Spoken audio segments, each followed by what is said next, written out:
দেখেছনি শুনছনি এদের ঘটনা? আলী রাদিয়াল্লাহু আনহু বলে, ইয়া রাসূলুল্লাহ, নবী গো, দুইটা দলই তো আপনার কাছে বিচার চায়। আমার নবী কয়, আলী রে, আজকের ময়দানে আমি নবী হাজির থাকবো, আর তুমি আলী বিচার কইরা দিবা। এইবার আলী রাদিয়াল্লাহু আনহু বলে, গাভীর মালিককে আর চাইতাম সোনার মদিনা, মনে চায় রে যাইতাম সোনার মদিনা, নবীর প্রেমের যন্ত্রণা সইতে আমি পারি না, নবীর প্রেমের যন্ত্রণা সইতে আমি পারি না, মনে চায় রে যাইতাম সোনার মদিনা, আরে মনে চায় রে যাইতাম সোনার মদিনা, নবীর প্রেমের যন্ত্রণা সইতে আমি পারি না, নবীর প্রেমের যন্ত্রণা সইতে আমি পারি না। আল্লাহর নবীর সাহাবী হযরত আব্দুল্লাহ ইবনে আব্বাস রাদিয়াল্লাহু আনহু থেকে বর্ণিত, তিনি বলেছেন, একবার হাসান হুসাইন এই দুইটা ভাই যখন অসুস্থ হয়ে যায়, হযরতে আলী রাদিয়াল্লাহু আনহুর মনটা বেজার, খাতুনে জান্নাত মা ফাতিমার তার মনটা বেজার। ফাতিমা স্বামীর কাছে বলে, স্বামী গো, আমার হাসান হুসাইন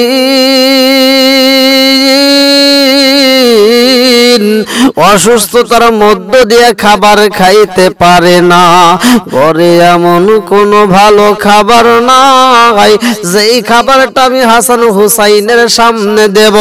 হযরতে আলী রাদিয়াল্লাহু আনহু কত মদিনার অলি গলিতে ঘুরে রে ভাই, কত জায়গায় গুইরা গুইরা খাবার তালাশ করে, খাবার পায় না, কাজও পায় না, খাবারও দিতে পারে না। এইবার বাড়িতে আসার পরে খাতুনে জান্নাত মা ফাতিমা বলে, স্বামী গো,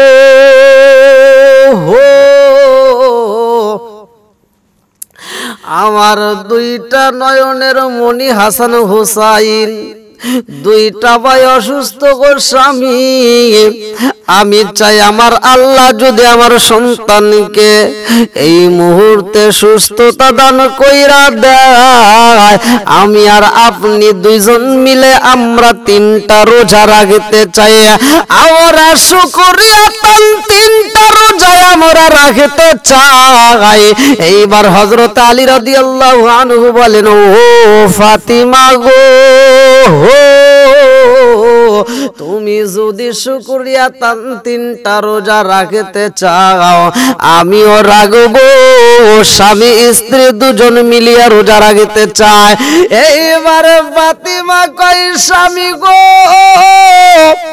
আপনি কি খাবেন? সেরিতে এমন কোনো খাবার নাই, পুরো ঘর তালাশ কইরা কইরা খাবার পাওয়া যায় না, যখন খাবার নাই, রুটি নাই, কোনো খাবারের ব্যবস্থা নাই, একটা খেজুরের ব্যবস্থা হয় না।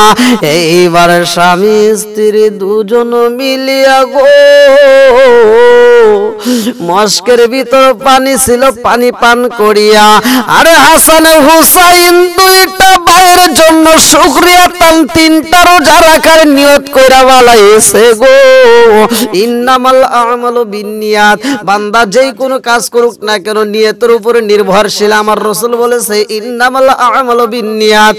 আরে ইমাম হাসান হুসাইনের মা নিয়ত করেছে আমার জাদুর জন্য তিনটা রোজা রাখবো। এইবার শুধুমাত্র পানি পান করিয়া দুইজনে রোজা রাখছে রে ভাই। সকাল বেলা ফাতিমা কান্দে আর কয়, স্বামী গো, পারবেননি গো স্বামী, পারবেননি, আমরা কি দিয়ে ইফতার করব এমন কোনো খাবার নাই।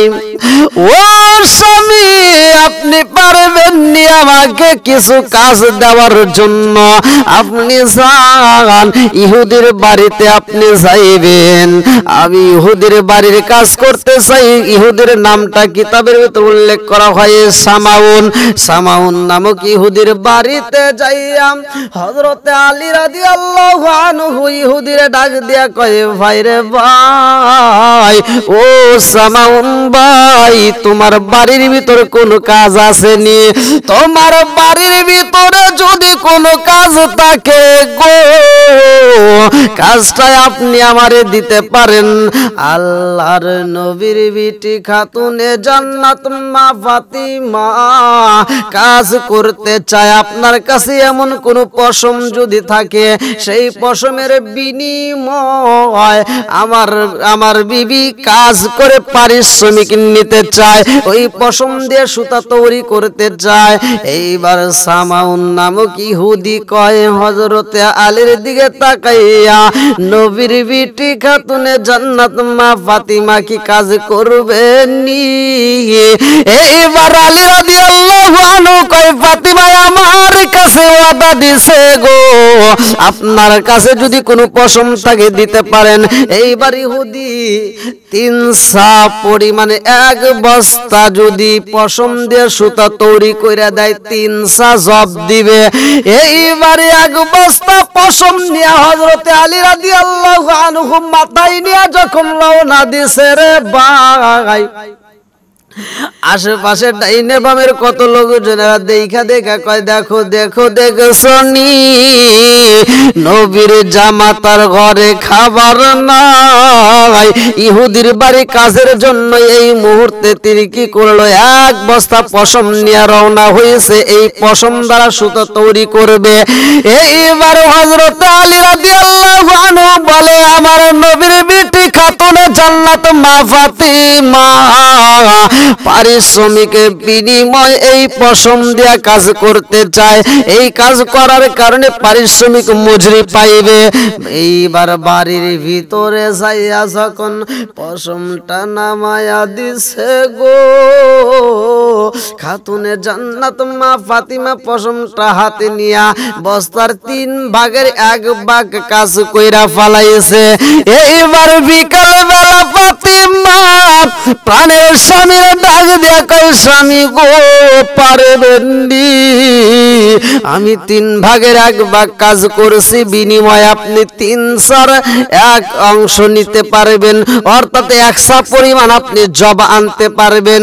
এইবার হযরতে আলী রাদিয়াল্লাহু আনহু যাইয়া সামাউনের বাড়িতে যাইয়া বলে, তোমার 3 ভাগের 1 ভাগ কাজ করা হয়েছে, 1 ভাগ সুতা তুমি নিয়ে যাও, বিনিময়ে আমাকে 1 সা পরিমাণ জব দিয়ে দাও। এইবার সামাউনে 1 সা পরিমাণ যখন জব দিয়ে দিছে রে ভাই, কিতাবের ভিতর উল্লেখ করা হয় খাতুনে জান্নাত মা ফাতিমা সারাটা দিন রোজা রাইখে এত পরিশ্রম করার পরে এইবার জবটা হাতে পাইয়া মুস্কি একটা হাসি দেয়া কয়, স্বামী গো, আজকের ইফতারিটা আমাদের মনের মতো হইব, আমার হাসান হুসাইন আজকে মনের মতো খাবার খাইতে পারবে। ও স্বামী, আমার বাড়ির ভিতরে যে দাসী আছে গো, এই দাসীটাও আজকে মনের মতো খাবার খাইতে পারবে। এই বইলা ফাতিমা যখন সব পিছাই গো, হযরত আলী রাদিয়াল্লাহু আনহু বলে, আমি তাকায়া দেখলাম এই সব দিয়া ফাতিমা 5টা রুটি বানাইছে। আমার মনের ভিতরে কল্পনা শুরু হয়ে গেছে, আল্লাহর নবীর বিটি খাতুনে জান্নাত মা ফাতিমা 5টা রুটি বানাইছে, এই রুটিগুলোর ভিতর একটা রুটি বুঝি ফাতিমার কাছে থাকবে। ফাতিমা এমন ভাবে ভাগ কইরা দিছে গো, হযরত আলী রাদিয়াল্লাহু আনহুর জন্য 2টা রুটি রাখলেন আর বলে, স্বামী গো, আপনার ইফতারের জন্য ব্যবস্থা করলাম 2টা রুটি আপনার জন্য। এইবার হযরত আলী রাদিয়াল্লাহু আনহু যখন নবীর কাছে যাইয়া নামাজে দাঁড়াইছে, মাগরিবের নামাজ পড়ে আলী রাদিয়াল্লাহু আনহুর মনের ভিতর কল্পনা, আজকে আমি ভালো খাবার পাবো, বাড়িতে যাই আমি ভালো খাবার খাবো আজকে রোজা রাখার বিনিময়। এইবার ফাতিমার স্বামীর জন্য 2টা রুটি রাখছে ইমাম হাসান হুসাইন, 2টা ভাইয়ের জন্য 2টা রুটি রাইখা দিছে।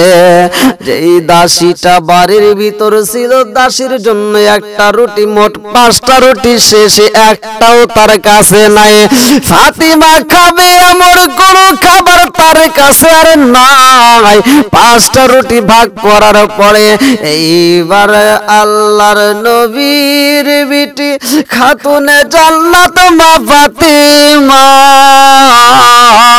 হাসান হুসাইন রে কয়, ও বাবা হাসান হুসাইন, তোমার বাপ যখন বাড়ির ভিতর আইব তার সাথে একই সাথে তোমরা দস্তরখানায় খাবার খাইবা। দস্তরখানায় খাবার রেডি করা হয়, প্রাণের স্বামীর জন্য 2টা রুটি, ইমাম হাসান হুসাইনের জন্য 2টা রুটি, দাসীর জন্য 1টা রুটি। এইবার হযরতে আলী রাদিয়াল্লাহু আনহু যখন নামাজ শেষ করছে গো, আহারে অনাহারে তিনি সারাটা দিন রোজা রাখছে সেহরি না খাইয়া। এইবার বাড়ির ভিতর খাবারের জন্য তাড়াতাড়ি কদম ফালাইয়া বাড়ির ভিতর আইসা ডাক মারছে, ফাতিমা গো, ও ফাতিমা খাবার আছে নি, খাবার দাও। এইবার ফাতিমা ঘরের ভিতর দস্তরখানায় যে খাবার রেডি করছে রে ভাই, আলীর সামনে যখন খাবার দেওয়া হয়, খাবারটা মুখের ভিতর প্রথম লোকমা যখন তুলবে এমন সময় একজন ভিক্ষুক এসে দাঁড়ায়া যায়। যেই ভিক্ষুকটা নবীরা বিটি খাতুনে জান্নাত মা ফাতিমাকে লক্ষ্য কইরা কয়, ও নবীর পরিবার, ও নবীর আহল বাইতেরা, ভালো কইরা শুইনা নাও, তোমরা খাবার খাইবা আর আমি খাবার খাবো না, এটা তো হতে পারে না। আমার পেটের ভিতরে এত ক্ষুধায় আমি সইতে পারি না, আমারে খাবার দাও, আমি খাবার চাই, আমার একটু খাবার দাও। এইবার ফাতিমার দিকে তাকাইয়া হযরতে আলী রাদিয়াল্লাহু আনহু মুখের সামনে দিকে, ঠোঁটের সামনে দিকে হাতটা নিচের দিকে নামাইয়া রুটির জায়গায় রুটি রাইখা খান দেয়ার কয়, ফাতিমা গো, ও ফাতিমা শুনছনি, ভিক্ষুক হাত বাড়াইয়া দিছে, খাবার চাই, খাবার আছে নি। ফাতিমা কয়, স্বামী গো, স্বামী, এই খাবার ব্যতীত ঘরে কোনো খাবার নাই। তবে আমি ফাতিমার মন বলতেছে এই ভিক্ষুকটা না জানি কয়দিন যাবত খাবার খাই না। ও স্বামী, এই খাবার আমাদের প্রয়োজন নাই, এই খাবারটাই আমরা ভিক্ষুকের মুখে তুইলা দিতে চাই। আরে নবীর বিটি নবীর মতো শিক্ষা পাইছে রে ভাই, নিজে না খায়া অন্যজনের মুখে খাবার তুইলা দেয়। হায় রে আমার নবীর মায়ার দিন,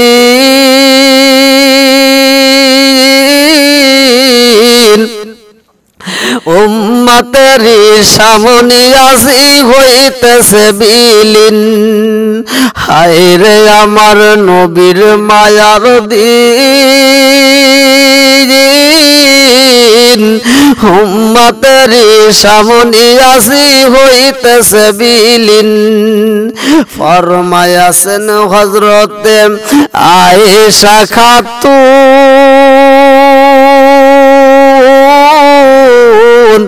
মাস যেত নবীর চুলায় না জ্বলিত আগুন। ফরমায়াছেন হযরতে আয়েশা খাতুন, মাস যেত নবীর চুলায় না জ্বলিত আগুন, না জুটিত একটি দানা খাজুর কোনো দিন। হায় রে আমার নবীর মায়ার দিন, উম্মতের সামনে আজি হইতেছে বিলীন। হায় রে আমার নবীর মায়ার দিন। ফরমায়াছেন হযরতে হাফসা খাতুন, মোটা সুতার চাদর নবীর ছিল যে একখানা, সেই চাদরে গায়ে বিছানায় শুইতেন শীতের দিন। হায় রে আমার নবীর মায়ার দিন। খাতুনে জান্নাত মা ফাতিমা কই স্বামী গো, ভিক্ষুক বুঝি ক্ষুধার্ত, তার হাতে আপনি খাবারটা তুইলা দেন।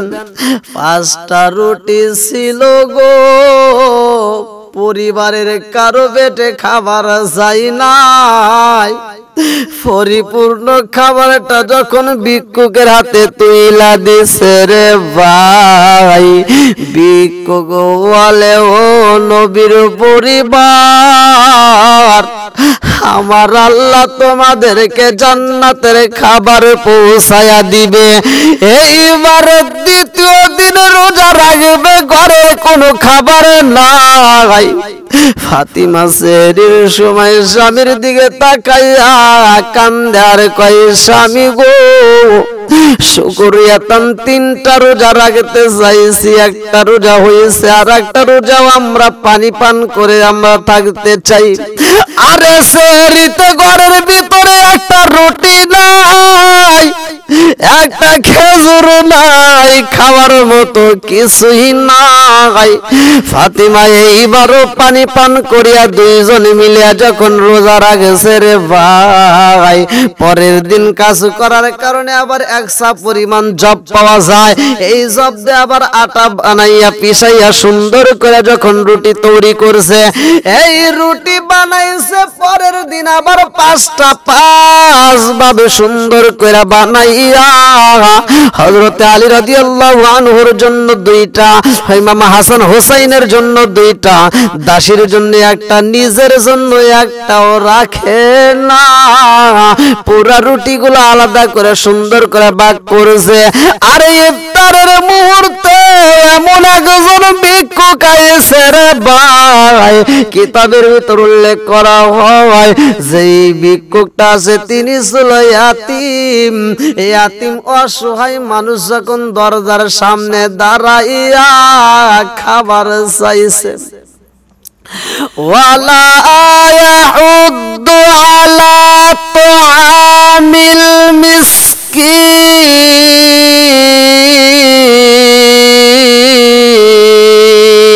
ইয়াতিমের গলায় দূর মেরে তারা দেওয়া যাবে না, ইয়াতিমকে ভালোবাসতে হইব। এইবার খাতুনে জান্নাত মা ফাতিমা ইয়াতিমদের দিকে তাকাইয়া হযরত আলী রাদিয়াল্লাহু আনহু কে বলে স্বামী গো, তাকায়া দেখেছেন নি এই ইয়াতিমের ঘরে বুঝি খাবার নাই? আমাদের ঘরে খাবার আছে গো, এই খাবারটা তারে দান করতে চাই। আরে নিজেরা না খায়া পরিপূর্ণ রুটি যখন আবার দান কইরা দিছে গো, ইয়াতিম বাচ্চা খুশি হইয়া বলে ও নবীর পরিবার, আমার আল্লাহ তোমাদেরকে যেন জান্নাতের খাবার দেয়। আরে তৃতীয় রোজার দিনে আবার যখন খাতুনে জান্নাত মা ফাতিমা পরিশ্রম কইরা সব পাইছে গো, এই জবগুলো পিছাইয়া সুন্দর করে রুটি বানাইছে।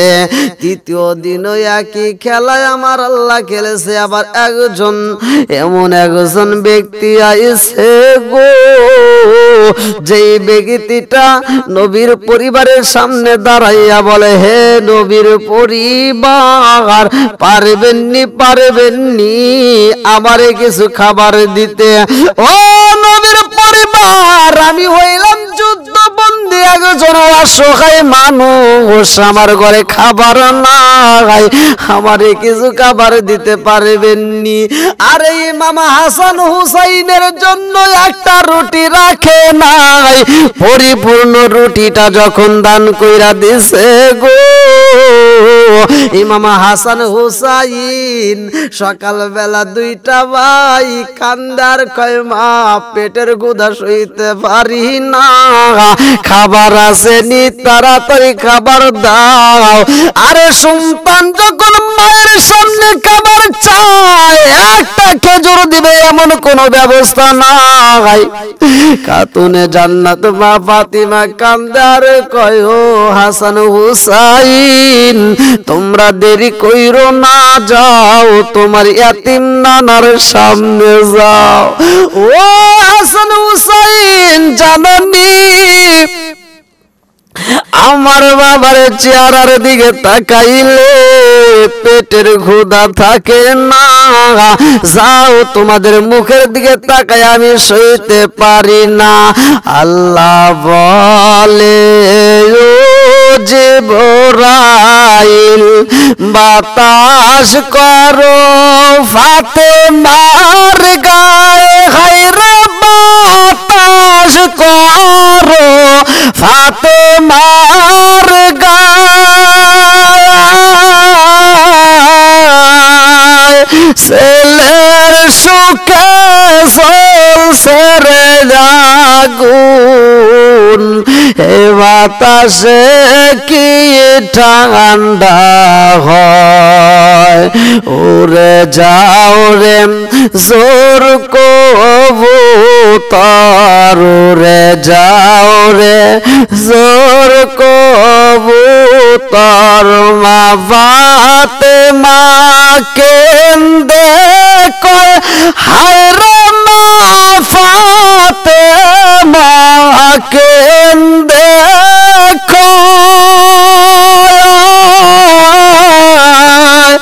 আজ বুঝি কারবালার আগুন লেগেছে মোর কলিজায়, আজ বুঝি কারবালার আগুন লেগেছে মোর কলিজায়। আল্লাহ বলেন, ও জিবরাইল, আল্লাহ বলে, ও জিবরাইল, বাতাস করো ফাতেমার গায়ে, হায়রে বাতাস করো ফাতেমার গায়ে, ছেলের সুখে জ্বলছে রে আগুন, হে বাতাসে কি ঠান্ডা হয়। আর ছেলের সুখে জ্বলছে রে আগুন, হে বাতাসে কি ঠান্ডা হয়। দরবারে হাজির হয়েছে আল্লাহর নবী, নূরের নবী গো, আপনার চরণেতে স্বীকার করেছি, আমার মতো অপরাধী মিজানের পাল্লায় উঠাই যদি আমি ক্ষমা পাওয়ার আশা না রাখি, আপনার মহান জলাশে যাবেন পার হয়ে আসে, আপনার চরণেতে স্বীকার করেছি। আল্লাহর নবী, নূরের নবী গো, আপনার চরণেতে হাজির হয়েছি। আমার নবীর দরবারে দুইটা দল আইসা বিচার চায়, এমন বিচারের ভিতর কে ফয়সালা দিবে? আমার নবীর দরবারের ভিতর বিচারের ফয়সালা সিদ্ধান্ত দেয় হযরত আলী রাদিয়াল্লাহু আনহু। কিভাবে দিলেন ভালো করে শুইনা নাও। একবার আমার নবীর দরবারে দুই দল লোক আইসা কয়, ইয়া রাসূলুল্লাহ, নবী গো, ওই দলের সাথে আমাদের দ্বন্দ্ব। ওই দল বলে, হুজুর তাদের সাথে আমাদের দ্বন্দ্ব। আমার নবী কয়, তোমাদের উভয়ের ভিতর দ্বন্দ্ব মূল কারণটা কি? আমার নবীর সামনে তখন সাহাবীরা বইসা রয়েছে। এই ঘটনাটা উল্লেখ করা হয় কিতাবের ভিতরে, বাইহাকির ভিতরে উল্লেখ করা আছে।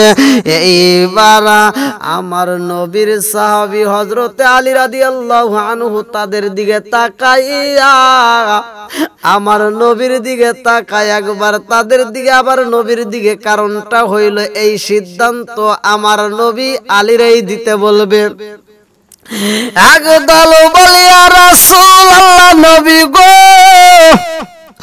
অপর পাশে যারা দাঁড়াইছে গো নবী, তাদের গাবি আমাদের খরগোশটাকে মাইরা ফালাইছে, আমাদের খরগোশটা মারা গেছে। এই বিচারটা আপনার দরবারে জানাইলাম। তারা বলে, ইয়া রাসূলুল্লাহ, নবী গো, গাবি মারছে খরগোশকে, এটার আবার কেমন বিচার হয়? এটা কেমনে দেওয়া যায়? এটা কি সম্ভব? এইবার আমার নবী কয়, আলী, আলী রে, দেখেছনি, শুনছনি এদের ঘটনা? আলী রাদিয়াল্লাহু আনহু বলে, ইয়া রাসূলুল্লাহ, নবী গো, দুইটা দলই তো আপনার কাছে বিচার চায়। আমার নবী কয়, আলী রে, আজকের ময়দানে আমি নবী হাজির থাকবো, আর তুমি আলী বিচার কইরা দিবা। এইবার আলী রাদিয়াল্লাহু আনহু বলে, গাভীর মালিককে আর খরগোশের মালিককে দুইজন দুই পাশে দাঁড়াও। দুইজন দু পাশে দাঁড়াইয়া গাভীর মালিক কয়, ও নবীর সাহাবী, জানেননি আমার গাবি তার খরগোশে মারছে, এটার কি কোনো বিচার হইব নি? এটার কি কোনো দিন জরিমানা হয়নি? এরকম তো কোনোদিন হয় না। এইবার আলী রাদিয়াল্লাহু আনহু বলে, গাবি এবং খরগোশ দুইটাই বাঁধা ছিল কিনা, বা একটা বাঁধা আর একটা ছাড়া ছিল কিনা?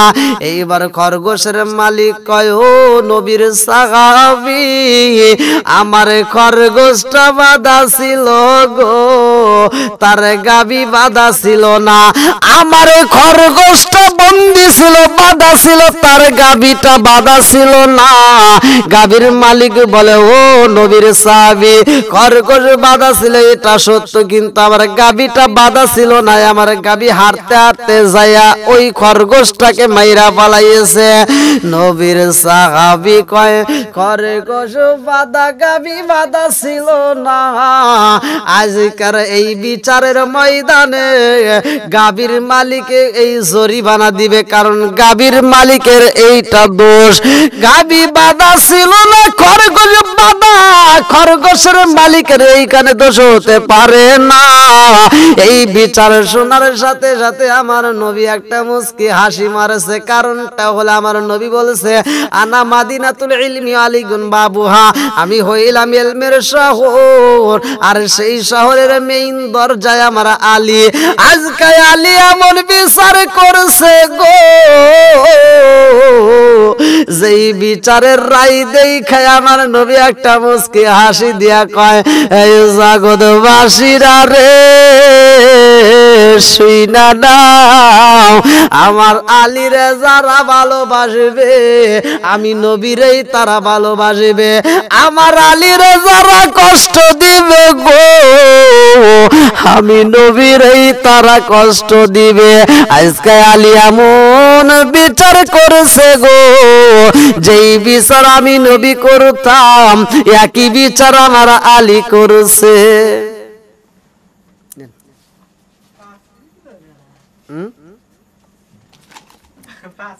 কি কয়?